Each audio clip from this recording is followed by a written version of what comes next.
Do you know how to operate a scissor lift? Do you know how to operate a forklift? Would you like to learn how? Today we're going to learn how to operate a scissor lift. We're also going to learn how to operate a forklift. And if you have any questions, put those in the comments. Today we're at Service Rentals in Paris, Tennessee. Service Rentals is the #1 company for renting equipment, for renting construction tools, and they have event rentals as well. Link in the description for their website. Go check that out.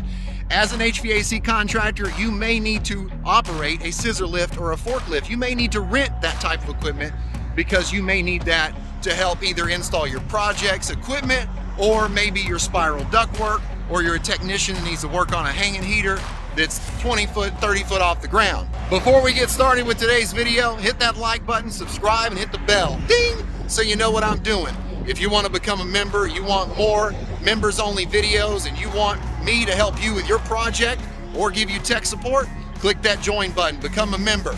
Let me know in the comments you joined, say I joined, I'll give you my email, and then that'll lead to contact with me so I can help you. You're watching HVAC Tips for Technicians. I'm Tad. Let's go check out Service Rentals.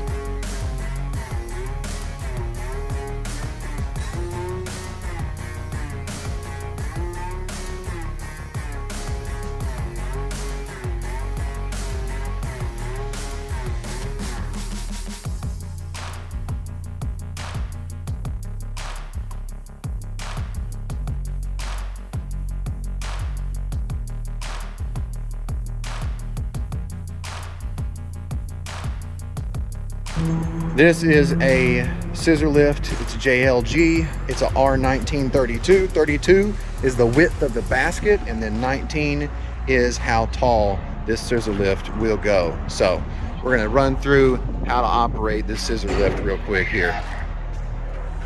You'll need to make sure all your stop switches are out. Stop switch has to be out. Pull that right there out. All right. See all your lights come on. All right. You got two different settings here. Forward and reverse is right there. Just take your handle, press down on the front lever, Okay. forward and reverse. Okay, so there's the handle right there. All right. Down on that. Push on down on that, and then we can go forward and reverse, but you got to push down right there. All right, so that is how we go forward and reverse, and then you To turn your wheels, it's going to be on top of here. Okay, let me see you hit that there. All right, so that's how you turn your wheels. Okay, so to turn the direction of the wheels. All right. Then raising up, just switch this switch right here, Okay. and then it's the same thing. Pull back towards you to go up, push down to go down. Awesome. And you'll have to be pulling on that switch just the same as moving forward and back. Awesome. Cool. Can you give us a demonstration real quick?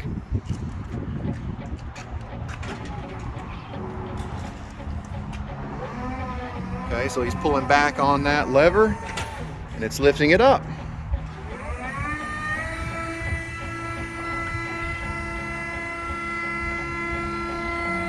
Awesome. Pretty simple. Very cool. Bring it on down, and that is a brief overview of how to operate the scissor lift. There's different size scissor lifts that go different heights. All right, run me through how to operate this forklift. Starting it up, punch your keys right here. It'll need to be in neutral. Okay, gotta be in neutral. Turn your key.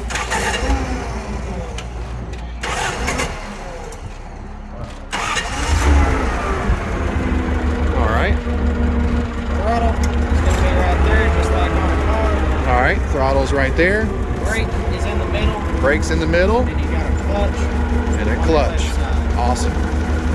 You got 3 levers here. The first one, closest one to you, is going to raise and lower your forks. Raising and lowering the forks. Lever closest to you. The second one is going to tilt forks forward and back. All right, so the second one tilts the forks forward and then back. The third one would be to slide forks one side or the other. This particular model doesn't. Awesome. That is awesome. So this particular model doesn't do that. You have to self-adjust those, right? But if it did, then you could use this handle. Awesome. Very cool. Thank you so much for that walkthrough. So now you have a good idea of how to operate a forklift like this right here, and a scissor lift. Add that to your knowledge bank. That is awesome. check out Service Rentals in Paris, Tennessee. This is the phone number and this is the website. Awesome. Hope you enjoyed today's video. It was short and sweet, but I definitely wanted to showcase the company that I use for all of my equipment rentals because they are awesome, reliable, and I love them. So thank you so much for watching. Before you leave, hit that like button, subscribe, and hit the bell. If you need help with your project, you want to support me, you want tech support, click that join button, become a member. Let me know in the comments section that you joined. Say I joined. I'll give you my email, and that'll lead to contact with me. Thanks for watching. As always, you've been watching HVAC Tips for Technicians. I'm Tad. I'll keep you cool if you let me. Whether you're part of the industry, a contractor, or a DIY homeowner, Service Rentals has got you covered.